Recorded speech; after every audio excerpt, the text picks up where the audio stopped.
Welcome back, everybody, to the RacePlazaMedia podcast, episode 9, I believe. I have no clue. We're about to hit double digits. My name is Milan. My name is Pia. I'm his sister. Exactly. And last week we had to take a little break for the podcast because you were traveling. Correct.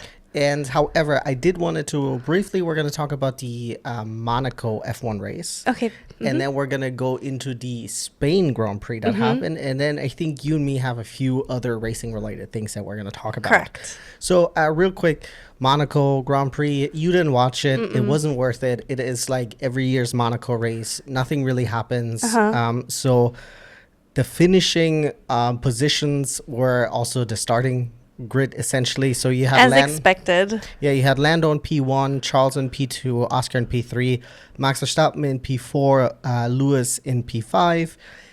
This year was a little bit different compared to the other years because this time there was a 2-stop requirement and it didn't really change anything. I know now there's talks about maybe changing the layout of the Grand Prix, but I think it's just really tricky because it's in a city and I think I've never been to Monaco, right? But it doesn't look like a very spacious city to me. So it's like I don't know where they find the time or the space really. Yeah, and they already made changes this year with the 2 pit stops. Yes. But it made it mandatory to have 2 pit stops with the attempt, I assume, to make it more interesting. But it sounded like it didn't really do much. No, it didn't really do anything. Yeah, but this time I think the talks are to actually change the layout of the track. So there's 2 things I wanted to bring up about that. Is one thing that happened during the race, and this is something that the Racing Bulls started. Essentially, you had Isaac Hadjar and Liam Lawson behind each other, and what ended up happening is that Liam really slowed up the whole pack behind him to give Hadjar a pit window, and then they switched positions, and then Liam was able to pit, and then Liam was also able to score his first points of the race, or of the season. Yes. Which was awesome. And then the Williams ended up doing the same thing. So they ended up getting 9th and 10th position because they were kind of like holding up the whole grid, right? And then what I thought was a little bit annoying that happened afterwards. Oh, yes. Is that there was this whole conversation between like Williams apparently apologizing to Mercedes because at some point Alex was driving, I think, 5 seconds slower than the front of the grid. And to essentially give Carlos that pitting window. And so then also Alex took George out for dinner, and he paid for his dinner and stuff like that. And I know that they're friends and that's cool. But what I don't like about is the idea, it's like where Williams, and maybe they're just being polite, but it's like, oh, we're so sorry we had to do this. Every point counts and stuff like that. And that is true. But in the end, let's be real for 1 second. If Williams would have not done this, Mercedes would have done it to Williams. Yeah. It's not like Mercedes would have been like, we're the good guys here. Yes, no. And we're not going to do everything to score points. 100%. I didn't like that this was this whole narrative that was going on afterwards. And I'm like, what are we doing here? Yeah, I mean, it's racing. It's and racing, then if, like you said, if one team didn't do it, the other team would have done it because it's clearly a smart strategy. It's not a fun strategy. No. But it worked for the track and it worked in terms of points. So why wouldn't you do it? Of course it sucks, but there's no need to apologize for it. Yeah, and I also like, I get that this is not the ideal way of racing. Yeah. And Albon said it in his post-race interview, this is not how we want to race and stuff like that. But in the end, if you're thinking about it, especially Constructors Championship, there's literally millions of dollars in the line. Yeah, you have to be selfish in a way. And for a team like Williams, where they're they have a lot smaller budget than Mercedes, it's, even more so maybe important, right? Not that Mercedes is like, oh, we love spending money, but you know what I mean? No, of course. And it just seemed like this narrative that happened afterwards that I thought was ridiculous. Yeah. It's like, guys, Mercedes would have done the same thing to you guys if you guys would have not done this. No, they would have loved to take P9 and 10, right? Because they were nowhere in qualifying. It really didn't work out. I don't even know if there was like something that happened because they were qualifying. They didn't make it into Q3. It doesn't really matter. I thought it was also really interesting. So at some point, George was so fed up that after the tunnel, there's this chicane that's coming up. Oh, I heard about that. Yes. So he just cut the track, and then he to overtake Albon, and then even his race engineer was like, "Hey, give back the position," and he was on the radio. He was like, "No, I'd rather take the penalty." That's so stupid. Well, I think his thought process was like, well, it's a 5-second penalty. I can drive out that gap. But then race direction heard it, and they then gave him a drive-through penalty. Well, because it's intentional. Yeah. Like you're manipulating the rules in a way. Yeah, and like I get what George was doing because like you obviously can't foresee that. Yeah. But in the end, it's like I do like that. Then race direction was like, listen, we're going to give you a drive-through penalty because you're intentionally trying to take advantage of the rules. Yes. I hope, however, that this will also be applied in the future, where it's like if someone is trying to bend the rules. Yeah. Because I feel like sometimes this pendulum doesn't swing the right way No, I when it agree. comes to stuff like this. But yeah, but other than that, I think Monaco... For me, it's like I'm kind of in between. I get that Monaco is a staple of F1. I think the majority of F1 drivers live in Monaco, right? Tax haven, right? Yeah. But it's like F1 and Monaco kind of go hand in hand. Yes, 100%. Like F1, Monaco, and Ferrari, they all kind of like bonded together. But the way it is right now, it's just like it doesn't even work in F2 anymore. I don't know how it is in F3. I can't imagine it probably being really good over there too, because the cars are just too big nowadays. I think even Formula E has trouble there too. I mean, not that Formula E has a small car. It's a little bit differently proportioned, but it's just the narrow streets. It is it's a street track, as we know. But yeah, I don't think it lends. It needs to. I don't want it to leave by any means, but I think the idea of maybe adjusting it might be good. And then also, I mean, the car will change next season a little bit. It'll be the Dimensions. I'm sorry. Yeah, the dimensions will be a little bit different, but I don't think it's significantly different. It's not like it's going to be like a meter shorter or something like that. I had seen a Instagram video of somebody saying his proposal is that I didn't watch like the full context of a video, just like the little tidbit, but basically he was proposing that on Saturdays they have I think like 2 rounds of qualifying, and that will give the people the points. And then on Sunday, they will have all the F1 drivers, maybe even the F2 drivers, in carts. All out brawl. And racing the track, which would, I mean, the idea of it is hilarious. Yeah. Because then it would actually be racing, but it's obviously not. It's ridiculous. But what I had watched a video, this was, I think I watched this like last year or something like this, was a little bit longer ago. And this idea is actually, I think, definitely more viable than whatever this nonsense is, of right? course. Because obviously that is fun, right? It's this YouTuber called Driver61, and he suggested that you essentially you have the regular track, and then there is, I guess, this street in Monaco that it kind of there's like this big curve, and then he was like, well, why don't you add that to the track, and like the drivers have to like 5 times during the race or something, they have to take essentially like a long lap. Yes. But you decide when you want to do it, and then I'm not saying 5 times is whatever, and this is obviously like something that has never. This is like would set precedent in F1. But I'm like, okay, this would be maybe if you don't have room for like to change the track in a way that makes it competitive. Yes. Right. Maybe something like that would make it more interesting. I'm gonna try and see if I can find a video and if I can link it below so people can check it out, because I thought the idea of it, if it's something in that vein, would be actually quite interesting to make it more competitive. I agree. I think it's something needs to change. Yeah.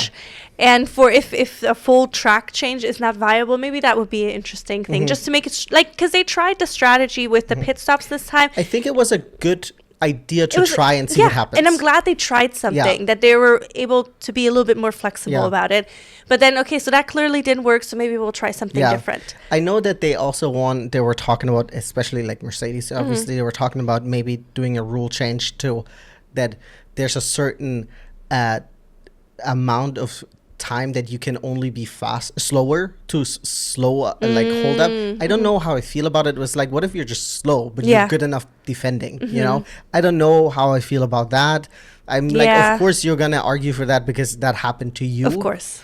But I like the idea of like implementing like something like to make it more interesting. And I think maybe this is then something you could also look into if there are other street tracks that struggle like that. I can't think of one really, because I think in most other street tracks there is at least some overtaking opportunity, and where Saturday is not the only way you really like make your positions. But you know, I'm hoping there will be talks, and maybe in 2026 or 2027 we'll have a more interesting Monaco Grand Prix. Hopefully. We'll see. Quickly, before we move on to the F1 race that happened this week, and I just want to chime in very quickly about the MotoGP race that happened this week. And I don't want to... I forgot about it. I don't want to get into details. Maybe we'll talk about it for the next MotoGP race, just because it's already been a week. But of course, unfortunately, you had a little bit of a boring race with F1, and I was in between boarding planes, and at night before sleeping I watched the MotoGP races, the sprint and the actual race, and it was an insane weekend yet again. I mean, lots of surprises, upsets, heartaches, like all kinds of things. We had a restart. I mean, it was an insane race. We also had a new winner on the podium, which was super exciting. I mean, it was an insane race. It was in Silverstone, so in England.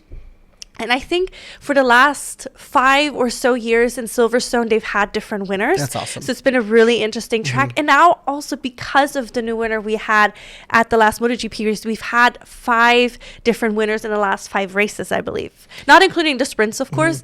But I mean, so that's really, really exciting. I honestly think maybe F1 should do more of a push. And I don't think this is going to happen as long as Ben is in charge. There should be a push towards more track races. We have such a big push towards street tracks in the last years, and it's like, then encourage these places to maybe like build tracks. So also, because it's not like you're building a track just for F1, you're building a track for literally everything that can race there, right? Yes. You and have also MotoGP, you have GT racing, you have everything. That Indy, I don't know, you know? Because usually also on those street tracks, they're built or set up early enough so other races happen on those street tracks. So I think it's definitely, it could be an investment for more than just that. Because, for example, the Monaco race, I think 2 weeks before the F1 race was the Formula E race.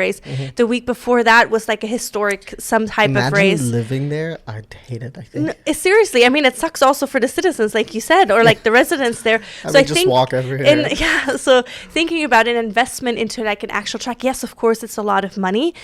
But I would think long term it might be worth an investment. Also because motorsport is becoming, I feel like now, so much more popular. It's really because with all of the shows that are making like also the drivers more personable and stuff like that. I will say, of course, I understand that in some places like Monaco, you don't really have an option probably to build a track, right? But I just think in general, F1 should move away from these fucking street tracks. Let people race on tracks. Because that's what the cars are built for, and that's where they can actually push to the limits where they can go, you know? And it's also safer. 100% much safer. And then it's also, people are more willing to take risks. I will say the argument that the racing is better doesn't really lend it to this week's Grand Prix, even though I am a fan of the Barcelona Grand Nice transition, I have to say. Good one. Nice. So the Barcelona Grand Prix happened this weekend. It was the last race of the triple header that we had. We have now a 2-week break before we're going to Canada, which will be a stressful weekend because that is Le Mans weekend. I know. And we will be actually doing a like a live hangout. To, if you are planning on watching Le Mans, you can check us out on YouTube. We're going to be watching the full 24 hours, and you can come in and hang out with us, talk to us, keep us awake. However, now because we will be there for the full 24 hours. We did it last year. It was an adventure. I don't remember most of it, to be fair, not because of alcohol or anything. No, you can't drink. It's You're just not going to survive. No, exactly. We were being pretty healthy, but it was just. It's just, I mean, it was 24 hours. We're getting delulu towards the end of it. 8 hours of safety car. That wild. Was insane. I don't know how we made it in the middle of the night. No clue. So we're going into another 24-hour watch party hangout. So yes, please join us. Any chat with us really helps us. Yes. So the starting grid for the Barcelona Grand Prix was the following: P1 Oscar Piastri, correct. P2 Lando Norris, P3 Max Verstappen, George Russell was in 4th, Lewis Hamilton in 5th, Kimi Antonelli in 6th, Charles Leclerc in 7th. 8th, we had Pierre Gasly. And then again, making it into Q3, we had Isaac Hadjar, really awesome. And then my boy Fernando Alonso fortunately made it into the Q3 as well, especially upsetting because his teammate Lance Stroll actually had to bow out of the race because he's having surgery on his wrist. Yeah, so basically he did qualify. Also, I think he qualified in 14th. Yes, he did qualify in 14th. But then a couple hours after the race, after the qualifying, his team announced that he won't be competing in the race because he's having pain in his hands and wrists, and they're assuming that it's because of, remember last year, he had the accident, a bike accident before the season started, and he had surgery. Back really quickly. He came back really quickly, so maybe things didn't heal properly. I'm sorry. Excuse me. We're both a little bit under the weather, but we're wanted to still be here with you guys since we missed last week. But anyway, so he he's been in a lot of pain, so he's getting surgery. And speaking about that, that was one of the things I wanted to talk about as well. Sorry, give me 1 second. Well, one of the things I wanted to bring up is also that because he did qualifying, they were not able to bring in their reserve driver. Correct. So that means that we actually had this weekend only 19 cars on the grid. Yes. No second Aston Martin, which is a little bit of a bummer because the Aston Martin seems to be getting much better and much more competitive. So it's a little bit of a bummer that they couldn't, or I don't know obviously what the background is behind regulations. No. I don't know what the talks was, that maybe why wasn't the decision done before, like, hey, let's bring the reserve driver in and not even chance it that you can. I don't know if it just got like all of a sudden much worse. Yes. We obviously don't know that, but seems like a little bit of a swing and a miss. No, of course.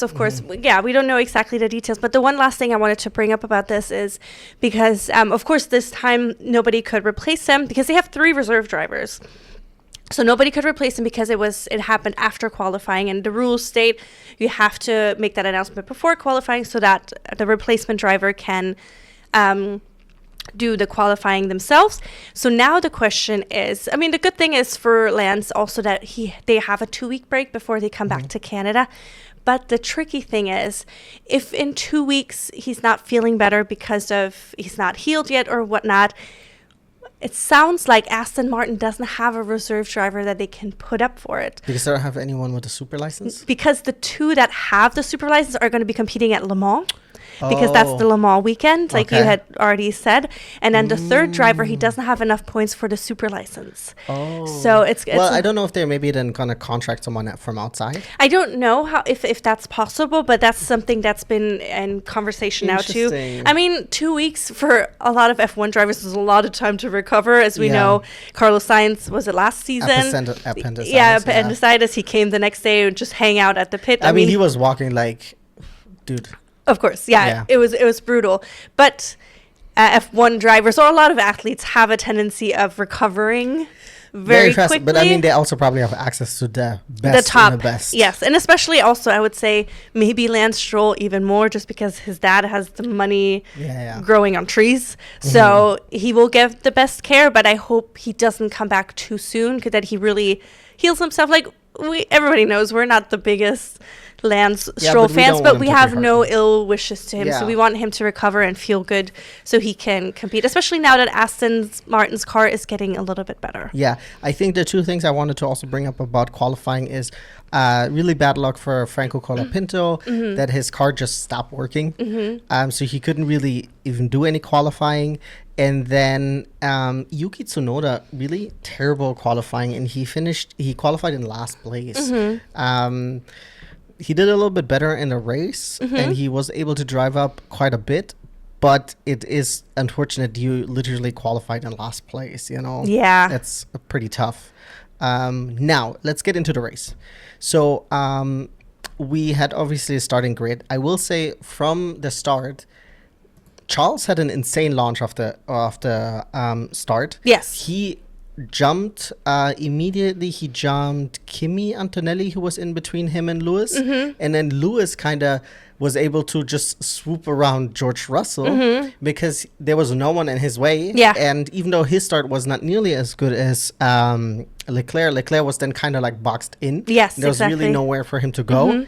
Then we had a few people also take the escape route, and one of them was taking the escape route, but it was legal because he was just avoiding people, was Nico Hulkenberg. And so he went from P15 to P10 after the start. Amazing. And I will say overall, the Sauber had a fantastic weekend. Yes, agreed. I mean, Piastri also had a good start. He had could start off the line. He just kept in the front. There wasn't really any competition for him there. Because Lando was busy trying to fend off Max. Exactly. And then Lando, unfortunately, took the inside, and then Max went around him in the first turn, which Max ended up taking P2 there for a second. Which I also thought was really interesting, that we had, besides Yuki, who started from the pits, everyone starting on a soft tire. Correct. Which is very unusual. Yes. But I think it's because it was always going to be a two-stop race, I guess, for most people. And then with Max Verstappen, they were like, okay, we're going to try to go for a three-stop race. And they did go for a three-stop race, but then something happened towards the end of the race. We're going to get into that in just a second. That kind of messed everything up. And then Red Bull just made a very interesting decision. I mean, I feel like they didn't have many options at that point. But going back to the beginning of the race, I mean, right at the beginning, after the start was fairly clean. I mean, there was Albon got a damage to the wing because he got caught. I forgot who he got caught on. I don't know either. He picked up damage, and then also Sainz picked up damage. So both Williams had to get their nose replaced. Exactly, which was such a bummer. And then there was also immediately, which I was a little bit ticked off about. I have to admit, I didn't even tell you as we were watching the race.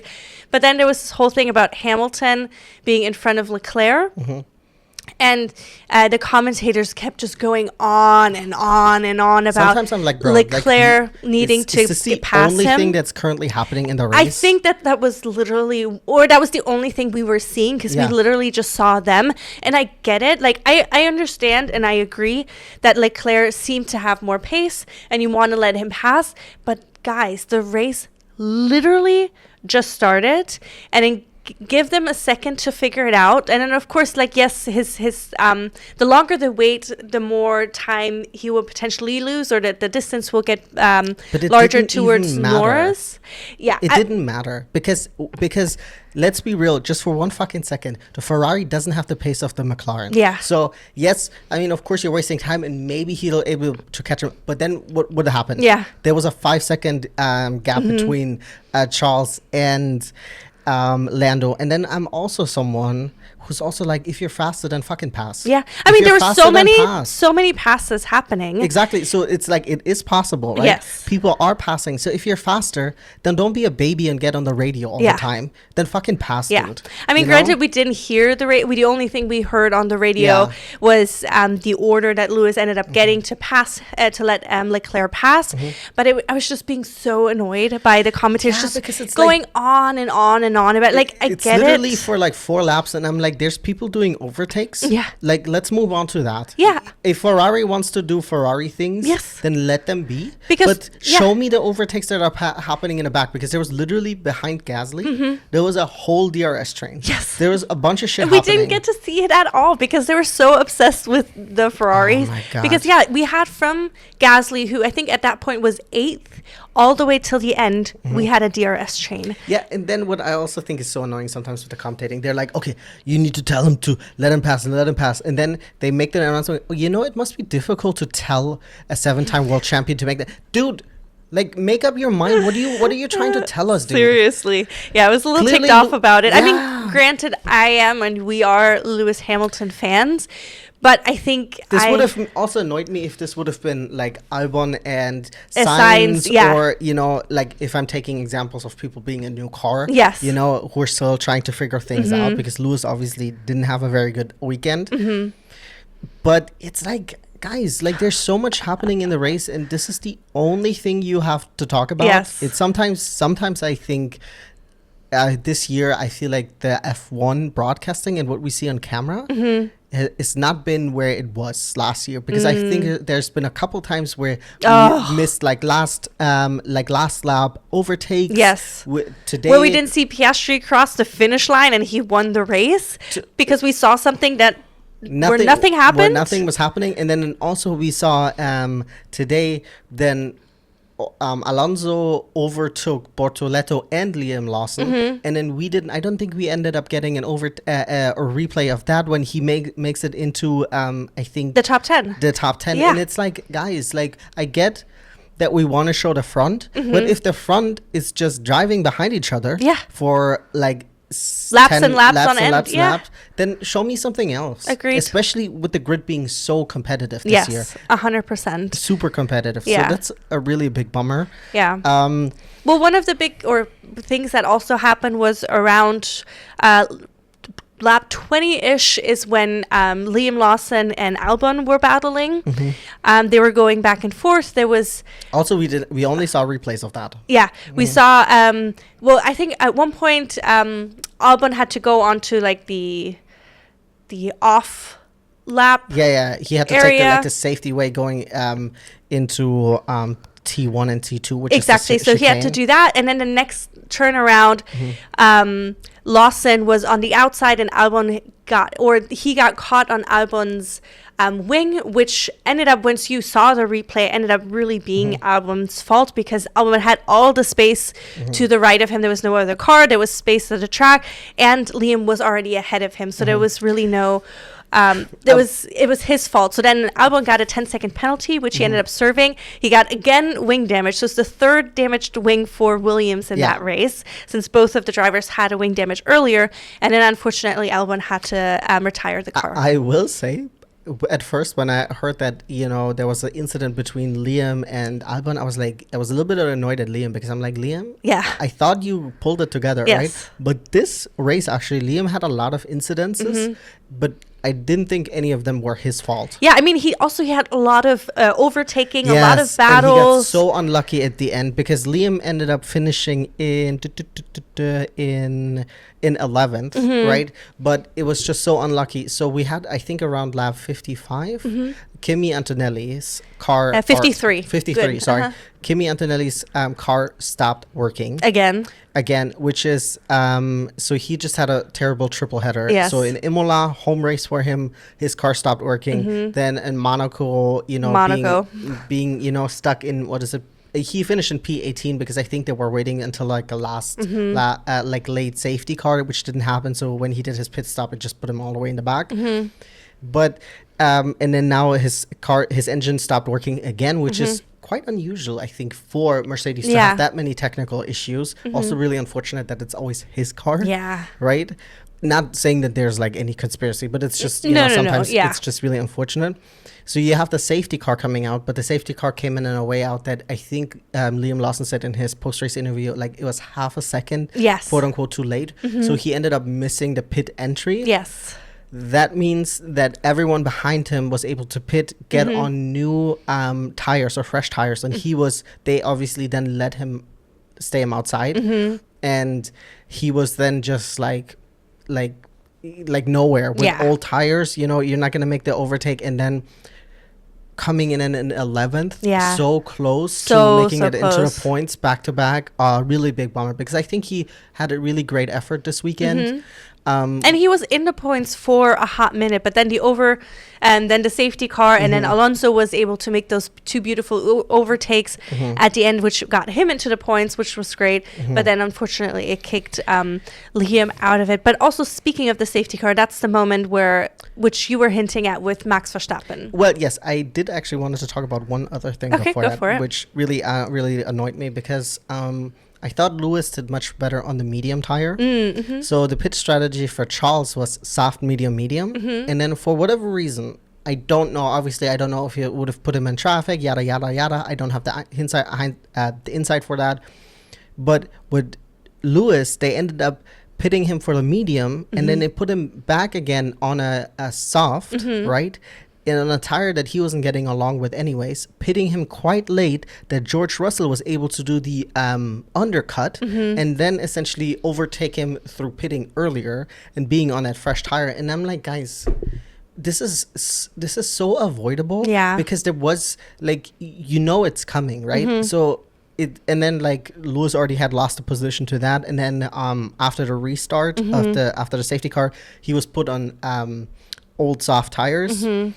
And then, of course, Nico being on brand new soft tires, really exciting. Him and the Sauber overtaking a Ferrari, finishing in P5. Yes. What an amazing finish. So I'm super happy for Nico, Yes, right? 100%. But this is like, guys, come on. Yeah. What are we even doing here? I know. This is sometimes I'm like... So frustrating. It is very frustrating. We don't know what goes on behind. I don't see everything that they're saying, but this is like... Yeah. Like, why don't even put him back on the Hamilton- medium? If he's getting I don't know if they didn't have another medium. I don't see why they wouldn't. Yeah. Because they're using the softs during the qualify. I don't know. Well, but they also, they had put Hamilton into the pit the first time super early because they were trying to cover off the Mercedes in the back. And then Hamilton was already like, oh, this seems a little odd. And I feel like from the past, Hamilton's strategy calls tend to be good. Like his own when he thinks about it, and also his obviously him in the car, he knows what the tires can and cannot do and stuff like that. So I feel like that already set the tone for. It's also because when they were trying to prevent the undercut the first time around, there was like a 5-second gap between him and Russell, whereas when they didn't try to cover the undercut, there was a 2-second gap. Yeah. So I don't understand what the thought process behind that is. It's a little bit frustrating. Because now Lewis obviously finished in P6, which is this is like an extra point right there, because if they would have then also maybe put him on another medium tire, he would have had that fresh soft tire, maybe also make him more competitive for the restart instead of being on a used tire. And then you also have to keep in mind they all pitted, and then there was, however, the safety car was for 6 laps or some shit, which was already excessively long again. Yes, yeah. So because of course it takes time for the car to be removed, but he was very far into the gravel, close to the wall. So the vehicle it is, the crane, he got there really quickly, got the car out. But then it took another 2 laps before they announced that the cars can unlap themselves. Yes. And then it took another, I think, at least 2 to 3 laps until the safety car went out. Yeah. So it ate up so many laps. I mean, it helped, of course, Piastri, for example, because he's good at a restart. He was on brand new tires. I don't think it would have made a difference for Piastri if they would have restarted it 3 laps earlier. Fair. But I mean, it has advantages for some people. It doesn't have advantages for other people. But now going into so the race up till then was okay. Yeah. We had a couple interesting moments, but nothing to write home about. Yeah, and it's also a lot of things that were interesting we saw via replays, and replays are cool, but the excitement comes by watching it live. Yes. So a lot of the overtaking we didn't see. We saw a lot of Max racing, and because Max obviously put in crazy lap times because he was on a 3-stop where everyone else was on 2-stop. But it's it wasn't that interesting. Yeah, because there was a lot of overtaking and things happening, like you said, but we did see it in a replay, which is it takes away a little bit. So then when the safety car came out, it was like, oh, things might change, because of course everybody gets bunched up, and then everybody literally went into, or not everybody, most people went into the pits and changed the tires. It was interesting because both McLarens had just pitted a couple laps ago. I mean, they were still on relatively fresh tires. I think less than 10. Yeah, and then but they still went in again because they still had a fresh pair of softs. So why the hell not? They had the time, so they went in, they got the fresh ones, and then to everybody's surprise, Max went in, which. It wasn't a surprise that he went in because his tires were already a little bit older, I think, at that point. No.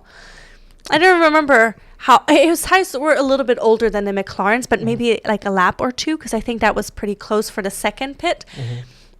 But he went in, and then all of a sudden, we see the white stripe on the tire. And then I'm sure so we have the red stripe is for the soft tire, the yellow stripe is for the medium tire, and then the white stripe is for the hard tire. And for a restart, you don't want the hard tire because it takes a while for it to get up to temperature. Yeah, and it's also like this is the tire you want to take if you're going long. Exactly, and not for like 6 or less laps. Because I think that usually as far as I'm understanding, is the optimal window for the hard tire doesn't come in and doesn't open up until many laps into the race. Yes, exactly. So I know that Max also said in his post-race interview, he was like, well, it's easy to say that was the terrible choice, of course, in hindsight, but I do agree. I think at that point it might have been just easier for him to stay on his old tire already. Yeah. Because that tire at least is already warmed. Yes. And yes, it will be already used up, but I think he would have probably been able to defend harder. Mm-hmm. He would have maybe not been able to make a push for P2, but he at least would have been able to. They had more of a fighting chance for P3, because then when the restart came, he almost wiped out because he stepped on it, obviously. Yes. And then he saved the car in a fantastic manner. Yeah. But then Charles immediately overtook him. As soon as they crossed the line, he overtook him because Charles obviously had to wait until they crossed the line for him to make the pass. But then there was also a little bit contact between them, but it wasn't really devastating. I think they considered racing incident because Charles was veering a little bit left. I will say it was more on Charles than it was on Max, but Max then immediately fired up. He's already upset. You give me the fucking hard tire, right? Then he's yelling on the radio. Yeah. And then Russell comes up, tries to pass him, also going into T1, T2. Then Max goes and takes the safety route. And then on the radio, his engineer's like, hey, listen, you have to give the position back. And then he's arguing with him. He's like, why do I have to do this? And then he's like, hey, listen, this is the rules. Then it looks like he's letting Russell overtake, but then he just kind of, instead of making the turn, it's a left turn, I don't know which one it was. Instead of making the left turn, he kind of just like runs into Russell, which they're already not best of friends. Nope. I don't know if that had anything to do with it, I will say. I think it was just Max being incredibly angry and him not being really able to regulate his emotions like that. But then he runs into George, and it looks quite deliberate. Yes. I'm assuming they're going to say it wasn't, right? Of course. You're not going to admit that it was deliberate. Yes.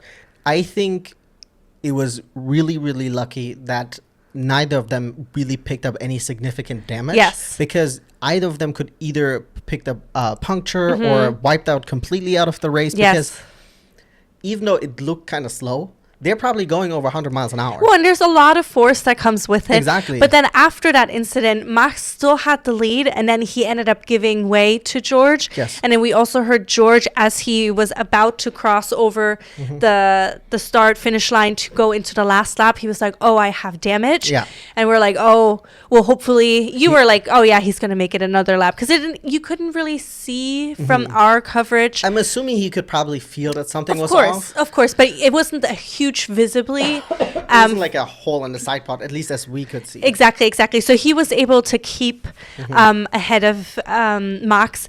And then, of course, Max ended up getting a penalty, which he ended up... 10-second penalty. Which is deservedly so.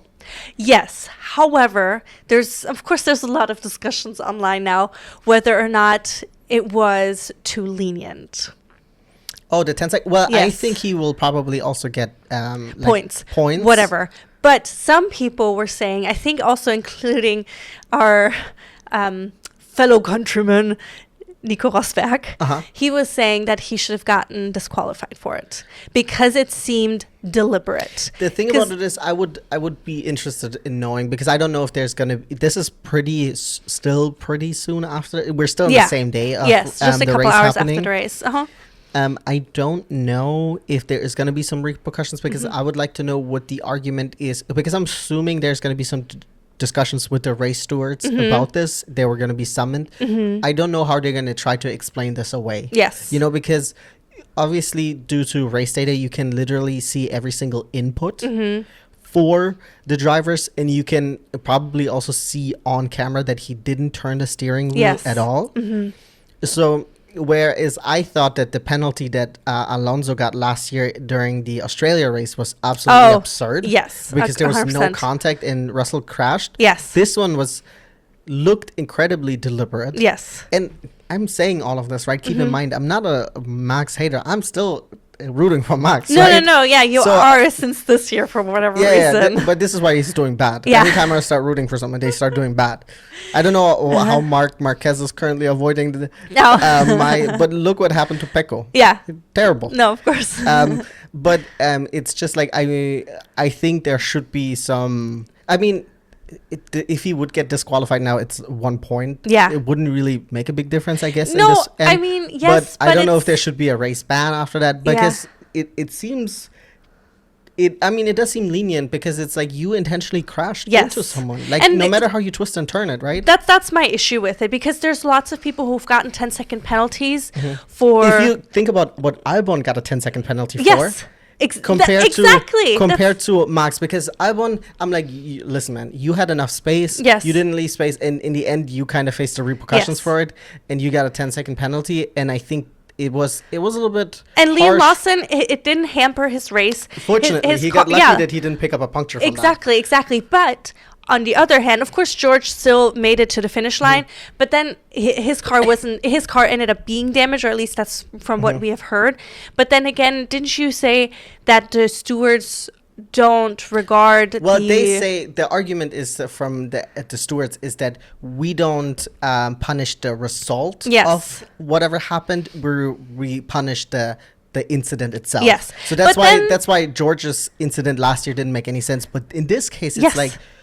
like Albon didn't deliberately crash into Liam. He just tried to squeeze him as much Yes. as possible, and Liam didn't let himself be squeezed. Yes. And then that's just what happens. But he wasn't like skirt, Yeah. and then like purposely try to like pit him or whatever, you know. But then on the other hand, it seemed very much, and I tend to believe that it was Max's temper that caused the incident, because he was already pissed off about the hard tires. Like you said, he was pissed off that then now all of a sudden he had to give back the position. Well, no, he had the hard tires, which are already horrible on the restart. Then we had Leclerc he essentially bumping. lost 2 positions. Yeah, Leclerc rammed into Max, air quotes, rammed into Max. So he was like, oh, he needs to give back to position. So that was already another level on his. Which, in Charles's defense, like, he didn't pass Max because he rammed into him. Yeah. He passed him, and then there was contact. Yes. And once again, I do believe that was more on Charles because he was 100%, veering a little but bit I don't left. think it qualified for. It didn't look deliberate to No, me, you know. So that was already number 2.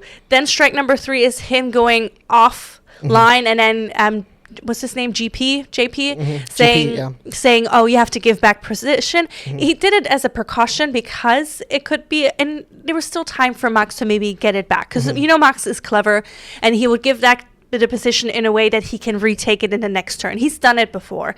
So that was already another thing on the Max Fury thing. So it's just a lot of things. So then I think it was just a moment of him being like, oh, fuck you kind of situation. And I think this is also something we have to look at, that this is not the first time Max has done this. 100%. I believe, was it Singapore? Was it in 2021 or was it in 2020 where he essentially was asked to give back the position to Lewis, and then he essentially brake checked Lewis, and Lewis ended up hitting him from behind because it was like on a straight, and he just like stopped accelerating, and like Lewis ended up hitting him from behind. So I like, regardless of who would have done this, if this would have been Lewis doing or whatever, this is something that does need to be punished quite severely, in my opinion, because you want to discourage it. Because if the idea is that whether on like was something happened to Albon causes a 10-second penalty, and yes, maybe Max will get 2 penalty points, I don't know. Or me deliberately crashing into another driver, it sets the precedence that it's kind of okay. You know, not and okay, but it's like you kind of can get away with it. Yeah, but it's also, it seems like there are certain people who can get away with it more than other people. Yeah, I mean, it seems quite crazy to me. So so there's of course a lot of discourse happening online. Like you said, it's just a couple hours after the race at this point, so maybe we'll hear more about it. I don't think there will be any more punishment or anything will change since they've already issued a punishment. I'm not sure if they will do anything. If there's something on Mercedes ends where they're gonna be like, yo, look at this. I don't know, because technically there was a penalty given. But then also I'm thinking, like George had said it in his post-race interview also, like it just also sucks. Even like, obviously I understand it's a rage moment and you're upset about it and you will lose a position, but you lost so many points because of this. Yeah. And you are, of course, Max is still in the fight for the overall championship. So it's 9 points that he lost, right? I think so. Because he would have come 5th, which is 10 points, and now he's 10th, which is 1 point. Yeah. So, so I mean, it's just it's such a silly reason to lose so many points over it, and then potentially losing the championship over. I mean, who knows at this point? We don't know yet. Yes, but it's just such a stupid thing to do. But then so of course we had Oscar Piastri win the overall race. I mean, he led it for the most part from the front to beginning, minus of course things with the pit stops and things like that. Norris came in second, and surprisingly happy Leclerc came in third. Yeah, because I was actually going to complain about Charles, but he was happy at the end, because sometimes I'm like, listen, boy, I know. That sad boy Such attitude. a sad boy, even on the podium. I think it was in Miami also when he was. And then like I get in Monaco, it's your home Grand Prix. It sucks when you're you don't win, but in the end it's like you qualified in P2 and essentially you got the best out of it. Yeah.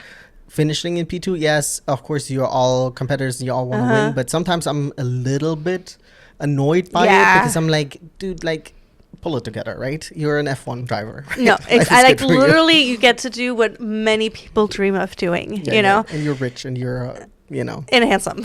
So, yeah. Like, you got to go for yourself. Anyways. I wanted to also say, I think truly the big winner, besides Oscar Piastri, obviously, is Nico Hülkenberg. Oh, 100%. Finishing in P5 in a car that hasn't really... I actually said it at the beginning of the race. I was like, the only car that really hasn't been that competitive this year is the Sauber. I mean, we've had moments of it. Yeah, but it's just like it never enough where everyone else was able to always like maybe snatch up some points here and there. They haven't really been able to, besides the Australia race. So it was just... I mean, Hülkenberg does have 16 points. Yeah, because he got 6 in Australia and 10 today. Yeah. Oh, okay. Yeah. My bad. I don't know why I thought he had been gotten more so far. But it's like, it's awesome to see. And it's, I hope this will... I mean, he said it in his post-race interview, and honestly, big props to him. He's a very humble guy, right? He was like, I get it. I did overtake a Ferrari, but he was on a used tire, right? I was on a brand new tire. And I don't think we're able to compete with the big boys yet. Yeah. But this will give us confidence, and I'm really excited because I do like Nico, I like Gabriel, and I hope that maybe going to Canada, we're going to see them also in the top 10 again. Who knows? I think that's really exciting. Also, I want to give another shout out to Isaac. He, again, in the top 10 this time. He's 7th. I mean, I'm so excited for him. I want to say something about Isaac later. Okay. I mean, I think it's really, really great. I mean, he was the best performing rookie again. He's been I mean, he's been always in Q3. He's had excellent races. I mean, it wasn't... I think it's surprising how good he's doing. Yes. Yeah. Yes, and how consistent he's doing. He's been doing some really beautiful battling on track. I mean, we saw a couple beautiful replays of his overtake this time, where he went around on corners, taking the long way. I mean, it's really, really nice. Going into T3, yeah. So that's really, really beautiful. And of course, I know Isaac and Pierre are very happy that PSG won the Champions League last night. They came in wearing their PSG jerseys. So they both have, I think, something to celebrate, because Gasly came in 8th, and then your boy Alonso came in 9th, and of course Max took the 10th spot because of the penalty. Yes. One thing I was thinking, and I kind of hope they don't do this, because I'm worried that they will set him up for failure. But I know what you're saying. Yes, is because like Yuki obviously is still like, I don't think Yuki is doing bad in the Red Bull. He's obviously not where he needs to be, but the Red Bull is clearly kind of like all over the place. And I mean, even you hear Max every race, or most races, he's complaining over the radio that there's it's something wrong. He's having a hard time. It's either grip, it's the clutch, it's the brake. There's always something. And I feel like if you already hear Max complaining about it, and he knows the car's built for him, he's so good in the car, then there's clearly something wrong. So somebody who's brand new to the car, a couple races in, I have understanding that there's some difficulties Yes, there. my concern is that maybe they want to do the switch that they'll put Isaac into the Red Bull I know. and put Yuki into the Racing Bull again, or maybe I think so because I don't know if they have another driver to put in there. Yeah. I think that would be harmful. Yes. Because I would rather give Isaac another year in the Racing Bull, and then if Yuki next year with the new car and whatever still, isn't Yes. where they want him to be, then maybe make the switch. I just hate for them to give someone the opportunity sooner and then do the same thing to Isaac that did it to Liam. Yeah, I That definitely... they just crush him. I was thinking about it during the race today too. I want him for sure to finish the season in Yes. the RB in the car that he's in now. Just No, I think Yuki will finish in the Red Bull, but Yeah. I'm thinking like give him another year. No, I hear you. However, I'm thinking, well, next year it's a brand new car. So for Yeah. for maybe him to start on like almost like a clean slate with Max in the new car might be an easier transition. So I want him for sure to finish the season. I definitely think he has the potential to move up to the Red Bull. Red Bull, but I would, not until the earliest next season. But I hear what you're saying about giving him some more time in the car because he's doing well in it. Yeah, and it's also like we don't know how Yuki would now be doing in a Racing Yeah. Bull, right? Because Yuki did really well in the Racing Bull before, right? In the V Carb and all the fucking names it Yeah, had. whatever it is. But it's just it's like give this time to develop and fine tune and stuff like that, and then like I want to see him in the Red Bull. I just don't want it to be too soon. Yeah. Where it like and then they go and crush this guy like they Yeah. crushed Liam. It's not good. No, I agree. But yeah, overall it was an okay race. Yeah, it was alright. So overall in Without the excitement of the the last if Antonelli would have stayed, Yeah. then I honestly would have not been that interesting to race. Yeah, no, I agree. It wasn't the most exciting race, but we also kind of knew that going into this triple header. We didn't have high expectations of it, especially the Monaco race. Yes, I honestly thought that because I thought the Imola race was more interesting than the Barcelona race because we did have the virtual and then the Yes. safety car and stuff like that. I had bigger hopes for the Barcelona. Yes. But I think with the Barcelona one, in this case, it was also just because the broadcasting wasn't as good. We didn't see a lot of, once again, live overtakes. We saw replays, and that just takes the excitement out of it. Yeah. Next race will be Canada, which is technically a street track. It is, yeah. But I know Lewis really likes it because he said it feels very much like a karting track. Yeah, and it also has this beautiful long straight along the... Because it's on an island, It right? is, it is. Where is it? Montreal? Is it Montreal, I think? I think it is Montreal, right? So that'll be something. Yes. Montreal. Yes, Yeah, yes, Montreal, yes. right. So it's going to be exciting. But so overall, driver standings, Piastri is still ahead of Lando Norris by 10 points. At the moment, we have Verstappen in third now with 137 points. And then in fourth, we have Russell with 111. And in fifth, Leclerc with 94 points. And then the only three drivers at this moment who don't have a point yet are Bortoleto, which makes sense. Colapinto. Colapinto, and then Jack Doohan, but he's not on the grid anymore. So there's no chance for him to get a point at this moment. And then, of course, the overall team or constructor standings, McLaren is leading the By a way mile. by like double the points. 362 points for McLaren, and Ferrari is second with 165. And then Mercedes is third with 159. So I think they just did the overtake because of the Antonelli twice Antonelli, DNF. and yeah. then of course not scoring any points. Oh, that's true. Last weekend. Whereas even though like the Ferrari hasn't been as consistently good, they have at least been consistently scoring points. Yes. Which is great. Now, we had some talking about other stuff we wanted to bring up, right? I mean, I already brought up my stuff during okay. this. So I just had one thing, and I don't know exactly when this will happen and what the gist of it is, because I just saw like a post on Instagram about it, and when I looked it up, I couldn't really find anything more. But apparently, after 18 months of behind-the-scenes collaboration with FIA President Ben Sulayem, Anthony Hamilton, father of 7-time Oh, F1 champion, yes, I've is heard about stepping this. into the official role with motorsports governing body. His mission to lead the young driver development pathway, a program dedicated to nurturing grassroots talent and safeguarding young racers from unethical management practices, which I also think it's cool that it's grassroots, because obviously Lewis is a grassroots Yeah. driver in a sense, because he obviously doesn't come from any money. And you obviously have then also someone in charge who knows the ins and out of it, and also helping someone get into this very difficult world to Yeah, and get who's in, been and into this world for so long, and who has been alongside the journey of making it yeah. this far. So, however, when I looked it up, I really couldn't find any more information, and Okay. there hasn't been any official announcements yet. So we'll keep our eyes out for that. But that sounds really cool. Yes. I'm always pro, helping, especially people who are not coming from a privileged background, because once again, motorsport is probably one of the most expensive Yes. hobbies or sports Yes. someone could possibly get into. Because I think about like gymnastics is already super expensive. Super right? expensive, All yeah. the leotards and the traveling that you have to do. Yes. Like now, imagine you have to Bike tires and engines. And and you have to essentially service a whole fucking car. Yes.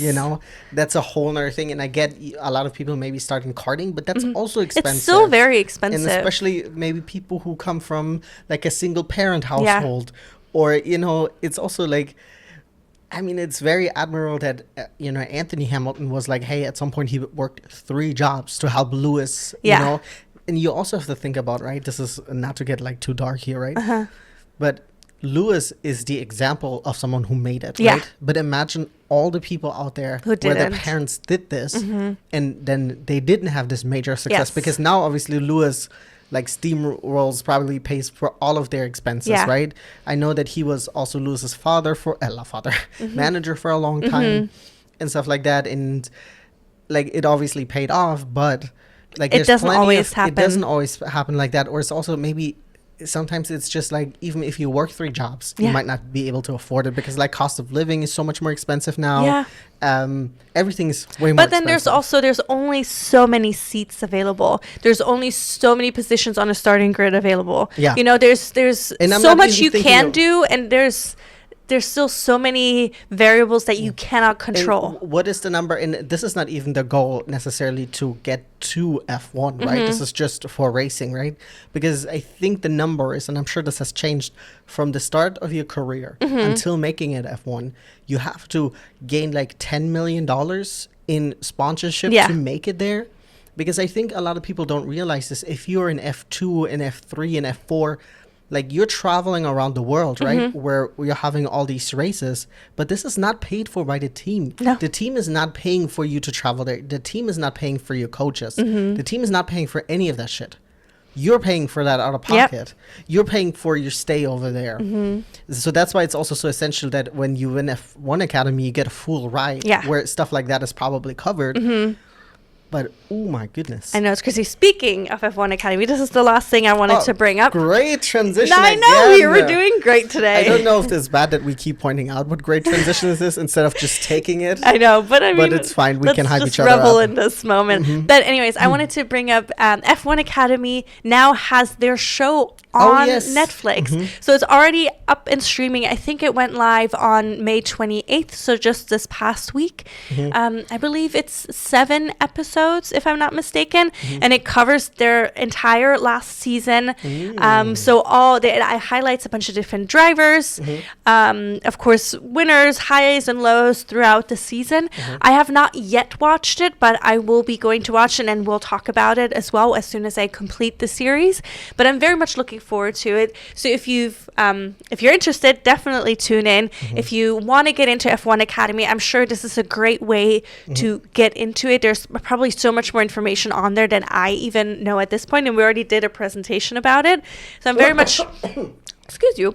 I am very much looking forward to it. So it's available on Netflix. I believe it should be available pretty globally on Netflix, because I mean it is a worldwide Just like BTS, probably. sport. Exactly. So yeah, it's available. Tune in. I will be tuning in as well, and then we'll be talking about it very soon. And very important, do not forget, June 14th to June 15th, we have Le Mans happening. We're We sure doing do. a live hangout watch party for the Le Mans race. So we are going to be watching it. We're not obviously showing the race. We don't have the rights for that. Yes, But you'll be you able can- to watch it on Max. On I Max. believe if you're here in the US. And if not, you can subscribe to the WEC app. Or check out where it's going to be shown in your country. 24 hours, we will be there for the whole time. So tune in. You can find us on RacePlazaMedia on Yes. YouTube, and as always, like, subscribe on Spotify, hit follow, leave us 5 stars, and we will be seeing you guys on Thursday on YouTube with yes. everything that you can watch this upcoming weekend, and on Spotify it will be on next week, Monday. Yep. We'll see you then. Bye-bye. Bye.